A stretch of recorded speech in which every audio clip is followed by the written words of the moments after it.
It began with steam. Steam boilers powered the Industrial Revolution. In the 1890s, William Swan Elliott invented a better tool for cleaning boiler tubes. The success of his invention laid the foundation for today's Elliott Company. Mr. Elliott founded the original Elliott Company in Pittsburgh in 1910. The company moved to its current Jeannette location in 1914. The product line came to include feedwater heaters, condensers, steam jet ejectors, and deaerators.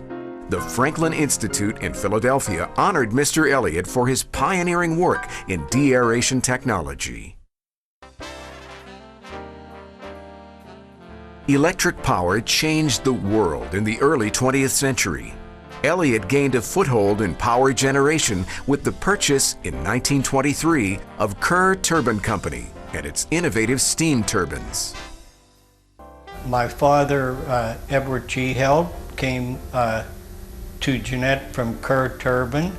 He came to Jeannette in 1928 with the Elliott Company. The purchase of Ridgway Dynamo and Engine Company in 1926 added electric motors and generators to the Elliott line. Elliott sold hundreds of power generation systems to cities and businesses across America. Ridgway also brought compressor designs to Elliott. The Elliott O-line blower, introduced in 1927, was widely used in gas and chemical plants, foundries, and mills. The Great Depression of the 1930s led to canceled orders and bankrupt customers. Mr. Elliott died in 1935, just as his company began a slow climb back to profitability. I graduated from Greensburg High School shortly after I turned 17 years of age. Well, then after 3.5 years as a mariner, I came back to the Elliott Company. World War II produced a flood of military orders. Production at Ridgway was devoted to building electric motors for U.S. Navy submarines and other vessels. In 1940, Elliott was the first U.S. company to manufacture diesel turbochargers. Over the next 60 years, Elliott built over 42,000 turbochargers. To finance wartime production, Elliott sold its first shares to the public in 1944. Elliott Company grew rapidly after the war. The durable YR turbine was introduced in 1948. With the addition of Crocker Wheeler Company in 1949, more than half of Elliott's revenues came from electrical equipment.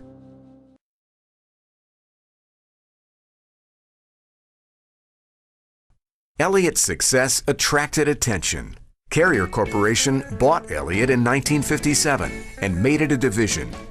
Carrier closed Elliott's electric equipment operations and transformed Elliott with new technology, new facilities, new products and services, and a new symbol, the upswept E. I started with Carrier in 1957. One of the things that Carrier was very strong in, and naturally, was the refrigeration into the business.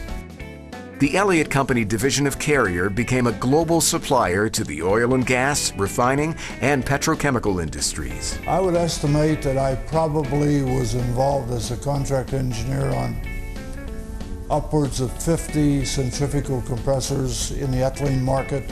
Elliott supplied most of the world's compressors for producing ethylene, the basis of many plastics. Elliott pioneered refrigeration compression for liquefied natural gas. Elliott introduced the Plant Air Package, or PAP, a revolutionary centrifugal air compressor. Carrier also led Elliott into international markets. I've been with the company for 33 years. Started on the Isle of Wight in England with a factory out there in 1973. Elliott equipment was also manufactured in Canada, Holland, Brazil, and Mexico. In 1968, Ibarra Corporation signed a license to build Elliott equipment in Japan.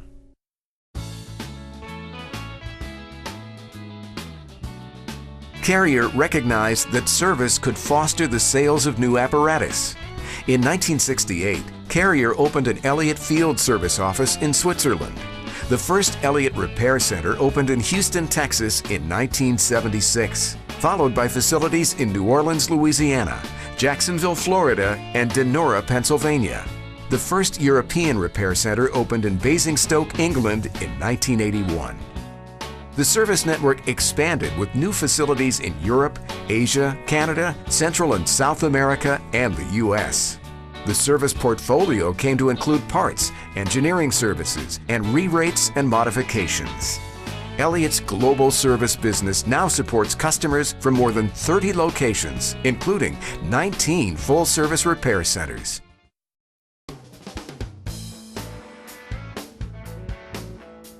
In 1981, Carrier and its parent, United Technologies Corporation, UTC, created Elliott Turbo Machinery Company as a new subsidiary of UTC.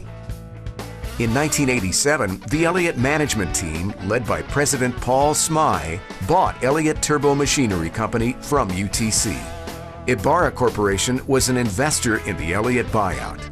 Ibarra bought out the other investors and by the year 2000 owned Elliott Turbo Machinery Company outright. The turbocharger and PAP businesses were sold, and Ibarra invested to update Elliott's facilities and expand the service network. By the end of the decade, Elliott's business was producing record revenues and solid profits.